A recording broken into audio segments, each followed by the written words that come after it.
Децидно ги демантирам обвинувањата на владеачката гарнитура на чело со пратеникот Бране Петрушевски, кој со денови ме обвинува дека сум трошел синдикални пари. Вели за телевизија 24 председателот на УПОС, Трпе Дејановски. Првиот човек на гранковиот синдикат кој е дел од ССМ вели дека нападите се тенденциозни поради борбата на синдикатите за поголеми работнички права кои им пречат на власта.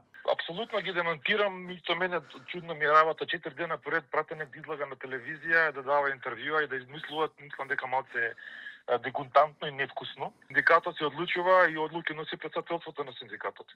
Дека некој потроши 60.000 евра, тоест јас ги немам потрошени, нема никој да ги потроши.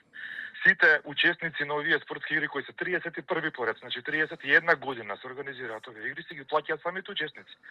Така да, што и да каже, и 5 дена и 10 нека зборат колку сакаат да зборат, не може да изменат вистината и тоа ги боли.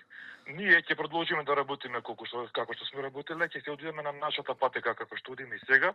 Секогаш ќе се буниме, секогаш ќе бараме повисоки плати, секогаш ќе бараме повисока минимална плата. Пратеникот од редовите на ВМРО ДПМН Бране Петрушевски пак во серија напади го обвини Дејановски, членови на ССМ, тврдејќи дека за организација на спортски игри во Чајн, Црна Гора биле потрошени околу 60.000 евра.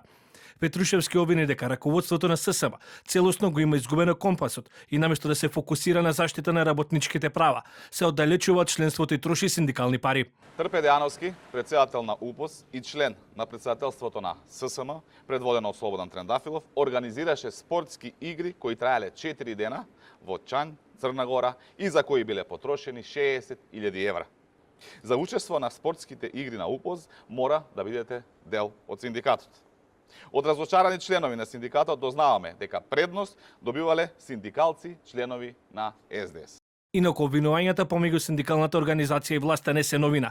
Претходно недоразбирање и серија обвинувања имаше и кон председателот Трендафилов, кој имаше повеќе прозивки со пратеникот Петрушевски. Несогласувањата помеѓу синдикатите и власта дополнително се актуализираат како беше објавена синдикалната кошничка за мај, која изнесува 68.743 денари, според пресметките на ССМ, а на Економско-социјален совет се очекува да биде ставена на дневен ред и владината кошничка.